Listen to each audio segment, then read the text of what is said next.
Good day everyone, my name is Kylin Dexman from Bachelor of Secondary Education, major in Mathematics. And today we will solve a different word problems using Maxima and Minima application, time rates, and another application of differentiation. So now let's start with Maxima and Minima application. So before we proceed in our example, here's the step to get the maximum and minimum value. So first step, draw the figure if necessary and denote the variable quantities by x, y, and z, and etc.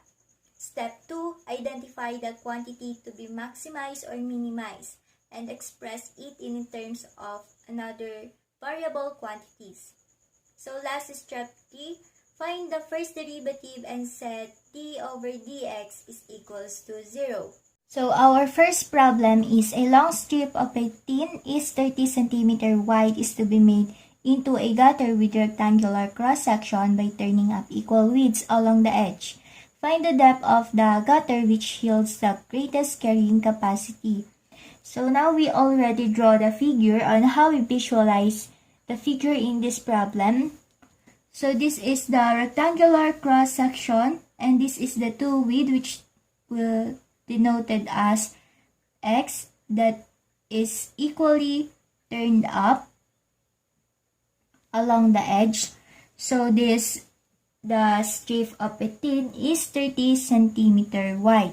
So now let's get the greatest carrying capacity by finding the maximum area. So area is expressed as A is equals to x times x.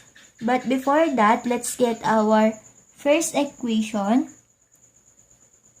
to get the value of a function.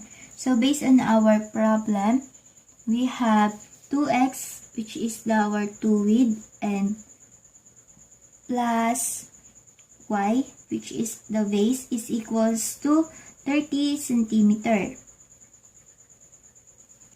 So minus negative 2x to make our equation balance and also to get the value of a function. So we have y is equals to 30 minus 2x. Now we have y, then let's substitute it in formula of area.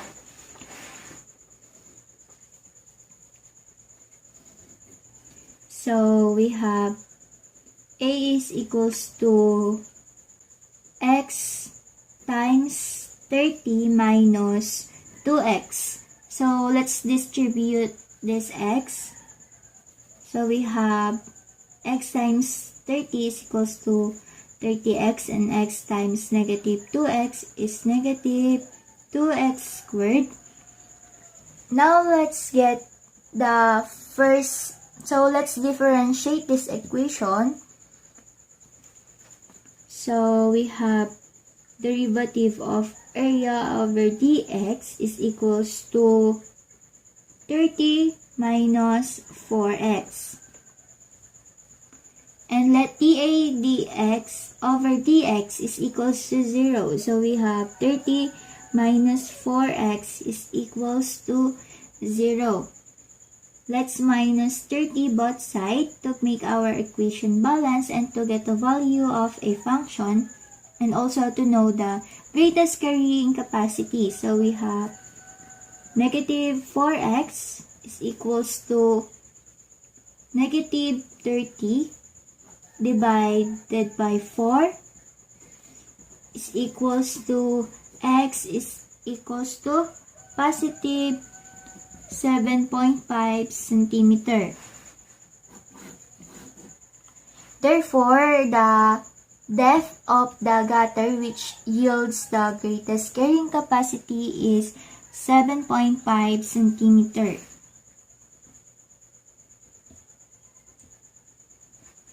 So our last example or problem for maximum and minimum application. So we have the hypotenuse of a right triangle is 20 cm. What is the maximum area of the right triangle in square centimeter? So first, let's draw the figure of a right triangle.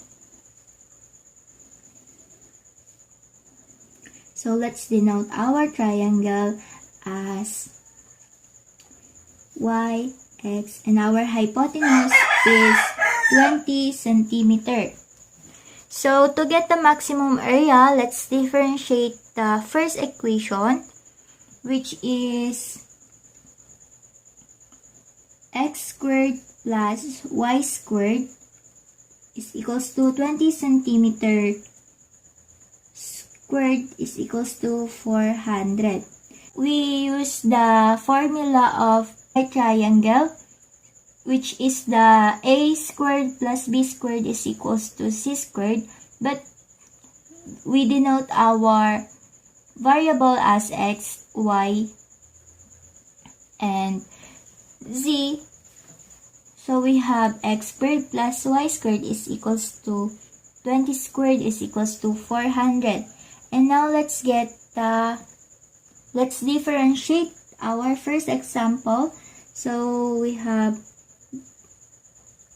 d over dx is equals to 2x plus 2y y prime equal to 0. So we have 2x plus 2y y prime is equals to 0, which is our first derivative. And let's minus 2x to make our equation balance and to get the value of a function. So we have 2y y prime is equals to negative 2x and divide 2y both sides. So we have y prime is equals to negative x over y. So we will substitute it later. So let's differentiate the formula of area to get the value of x. So area is expressed as a is equals to x times y all over 2. So dA over dx is equals to 1/2 times dA over dx times x times y.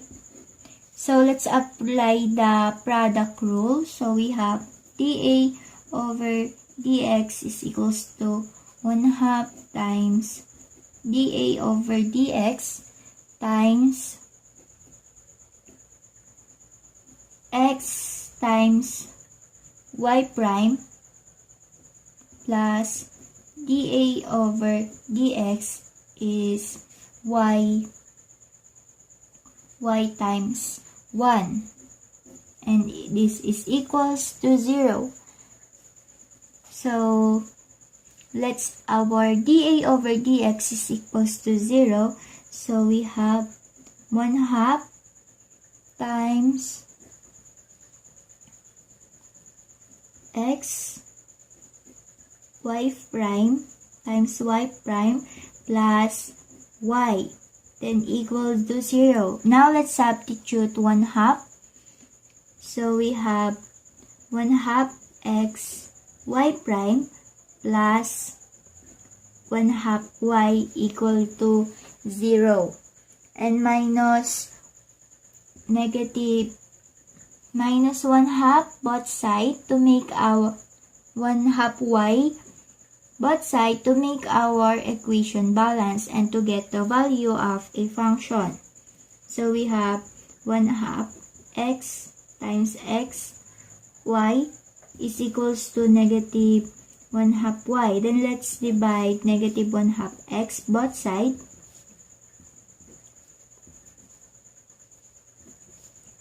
So we have y prime is equals to negative y over x. Then now let's substitute the value of our y prime is equals to negative x over y from our first equation. So we have negative x over y is equals to negative y over x, then we will have x is equals y.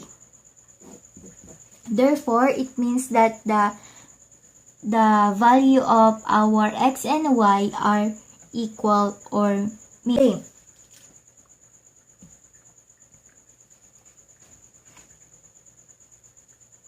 So back in our first equation,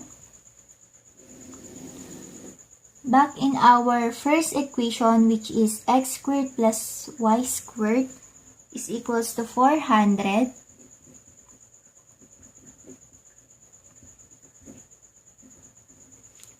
So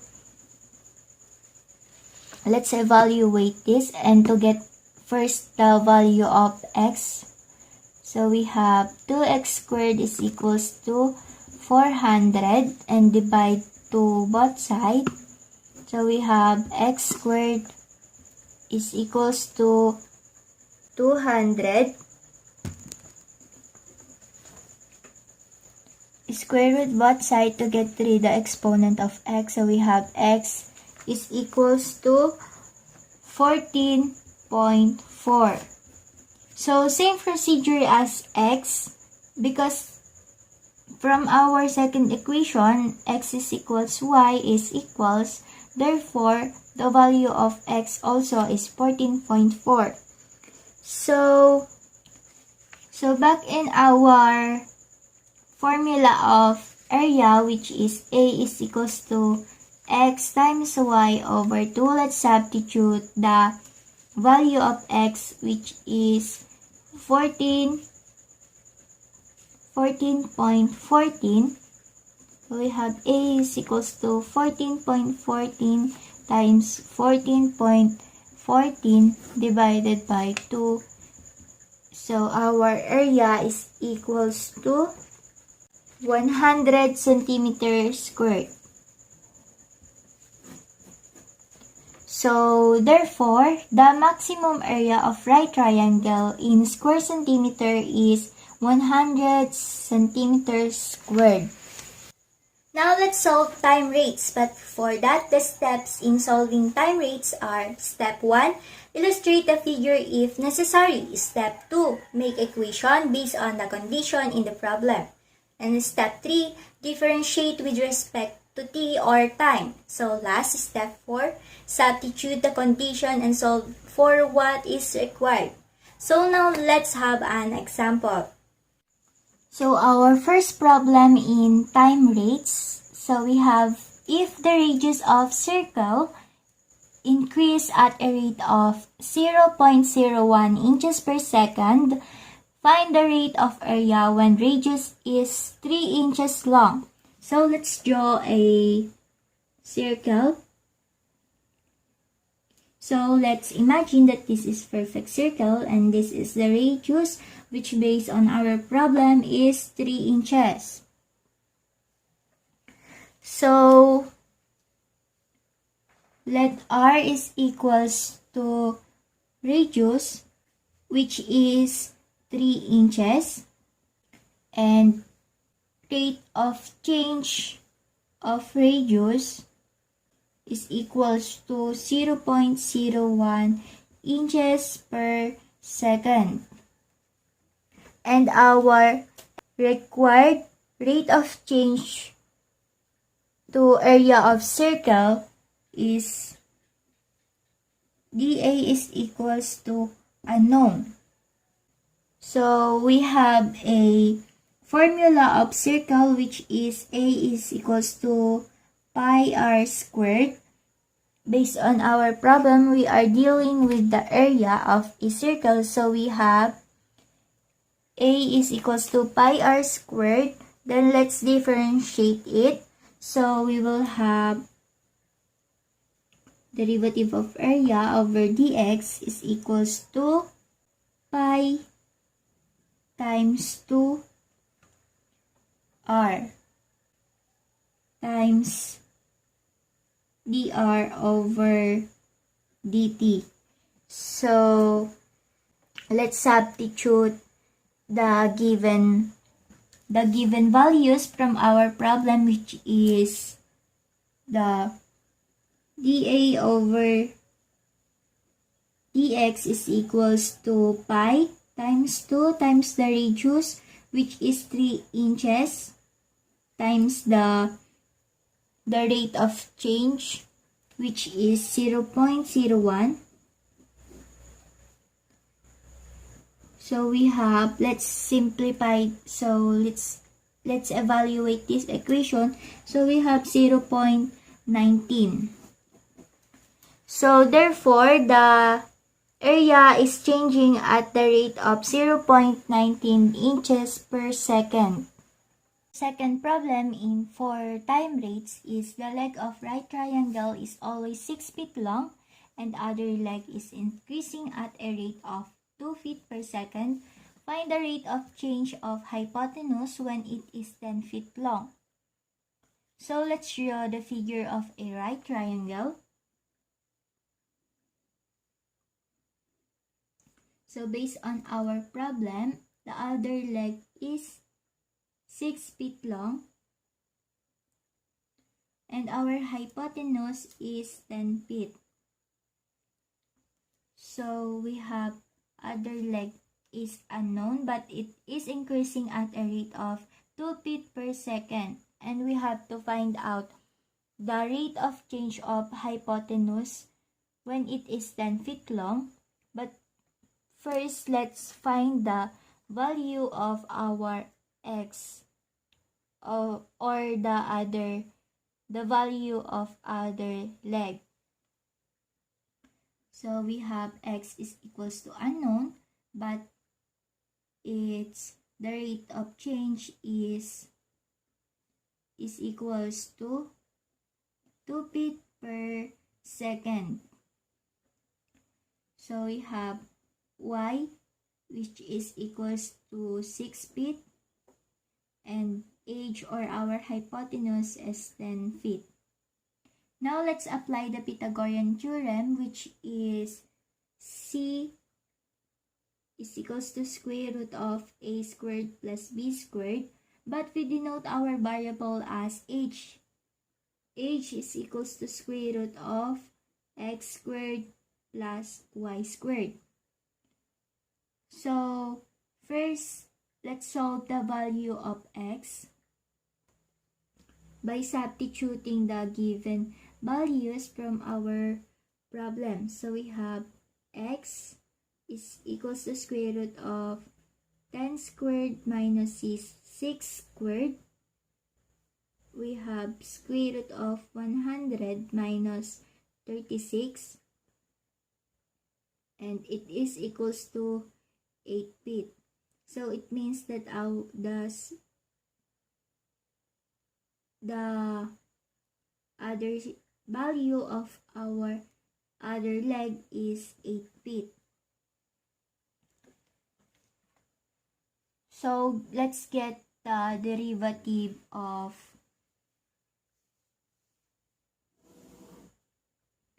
h is equals to x squared plus b squared, which is our first equation. So dh over dt is equals to 8 times 2 over 6 squared plus 8 squared. So we have 8 times 2 is 16. 6 squared plus 8 squared is equals to 10. Then 16 divided by 10 is equals to 1.6. Therefore, the rate of change of our hypotenuse is 1.6. So now let's solve another application of differentiation, which is a optimization. What is the minimum or maximum? So our first example is a farmer has a 2,400 feet of fencing and he wants to fence off a rectangular field that has a border of a straight river. He needs no fence along the river. What are the dimensions of the field that has the largest area? So first, let's draw the figure on how we visualize the problem. So we have the rectangular field, and it has a border of a straight river. So let's imagine that this is the river, and this is the area, and this is our base, and this is the width or the height of this rectangular field.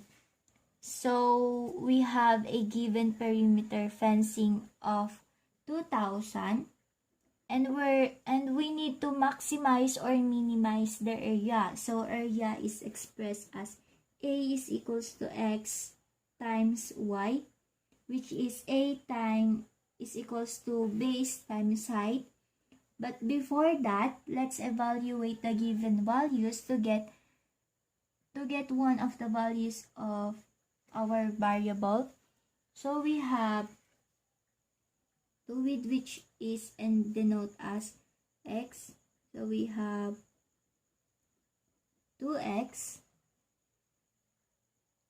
and the base, which is Y. So we have 2X plus Y is equals to 2,400 feet. So let's minus 2X to make our equation balance and for us to have a new equation. So we have 2,400 minus 2X. So now we have our first equation. Then substitute it on the formula of area, which is A is equals to X times height. So let's substitute it. So we have X times 2,400 minus 2X. So let's distribute this X. So we have 2,400X minus 2X squared. And now let's differentiate this equation. So we have dA over dx is equals to 2,400 minus 4x, and let's minus 4x both sides, and let dA over dx is equals to 0. So we have 2,400 minus 4x is equals to 0. Then let's minus 2,400 both sides to get the value of a function. So we have negative 4x is equals to negative 2,400. Then divide negative 4. So we have the value of x, which is equals to negative 2,400 divided by negative 4 is equals to 600. So let's find another variable, the value of variable, by substituting the value of x, which is 600, in our first equation, which is y is equals to 2,400 minus 2x. So we have 2,400 minus 2 times 600. So let's evaluate this. So we have 2,400 minus 1,200.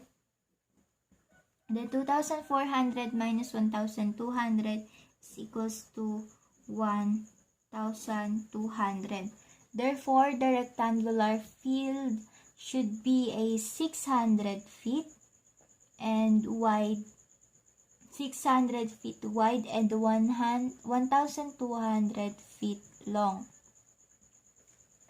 So again, I am Kailin Odigsman from BSED 3D, and this is a performance task number 1 in Calculus 2. So always remember that you are math talino.